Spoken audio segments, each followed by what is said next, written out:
Hi, just wanted to show you the Sloth Sock cast on method and the needles that we use as part of this.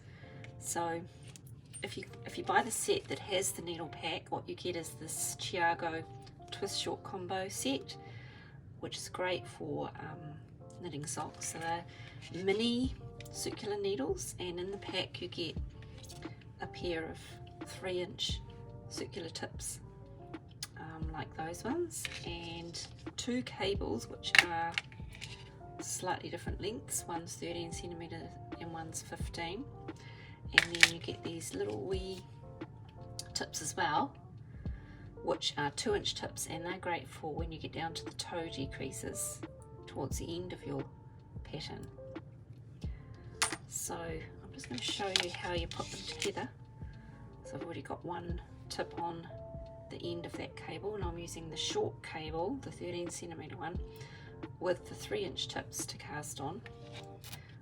So all you have to do is screw the needle tip into the cable like that, and then you get this tool with your kit, which is a tightening tool.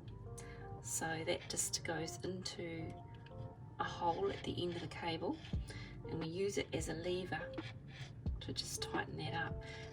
It's important to tighten them so that they don't come undone while we're knitting.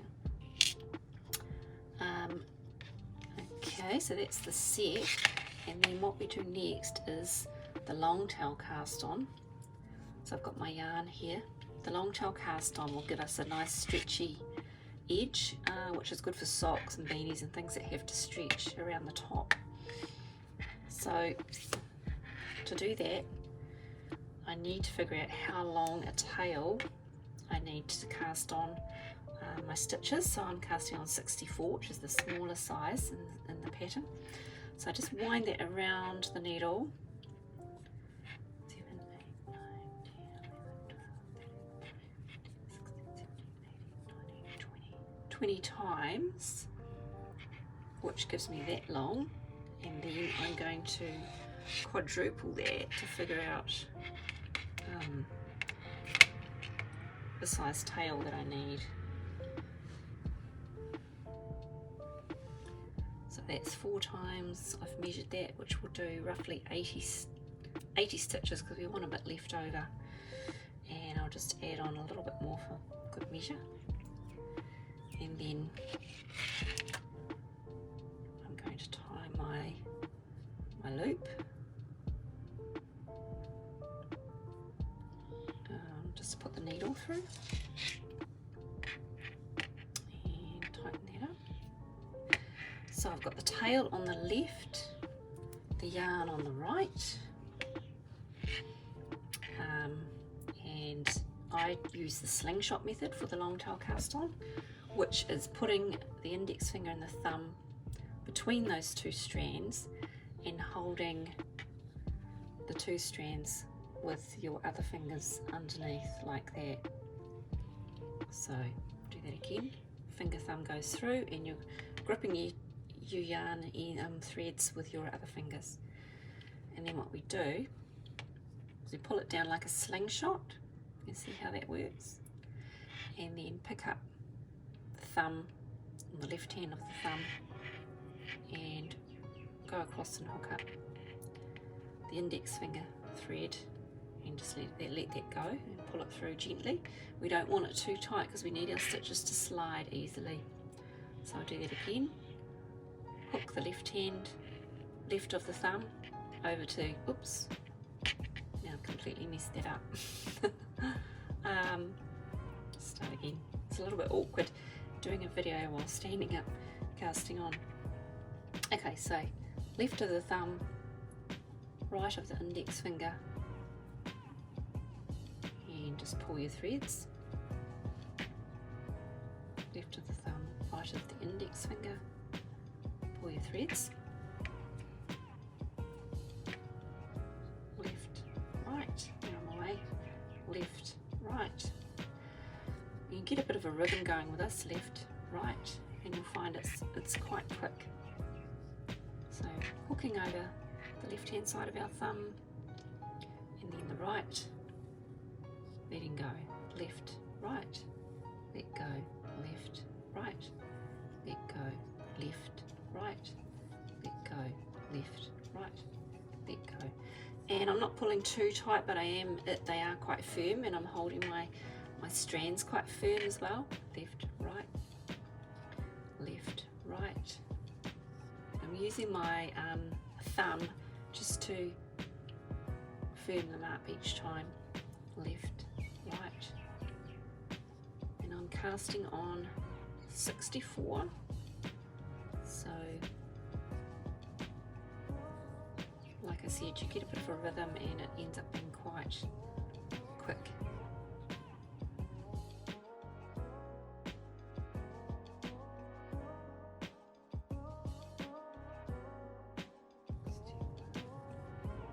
"62, 63, 64, and because I'm about to show you the invisible join in the round, we cast on one extra stitch, so that'll be 65. Okay, so to do the invisible join, we have our strands of yarn on the right.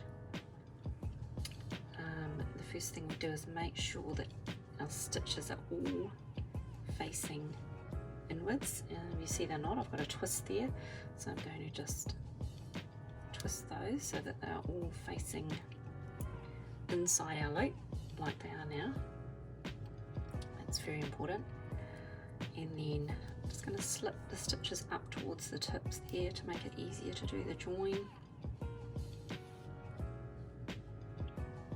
Make sure I'm going to join with my yarn and not my tail, so I'll get that out of the way. And the first thing we do is slip the first stitch on the left needle purlwise. Oops, a little bit awkward initially. So slip that stitch purlwise, and then the stitch behind that on the right needle I'm going to pass over the top and drop it, and then I'm going to slip that back to my left needle.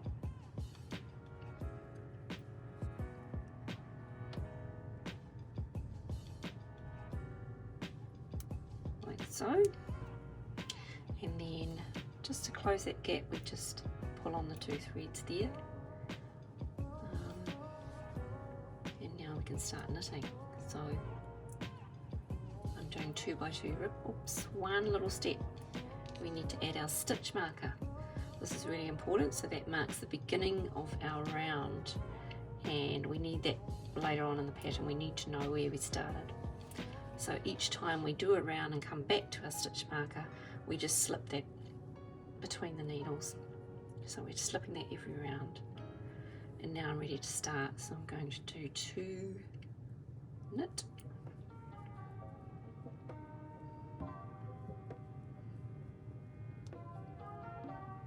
Sorry, it is a bit awkward standing up. 2 purl. And you will find the first round is a little bit tricky, but then once you've done 2 or 3 rounds, it gets easier. So just persevere. 2 purl.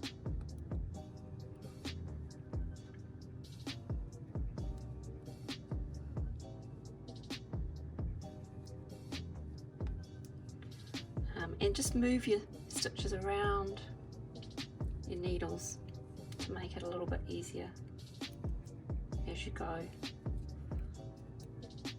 Okay, it's easier already. 2 knit, 2 purl, and I'm knitting with the crazy yarn called Green Week, which is lovely kind of green, grey, yellow tones through it.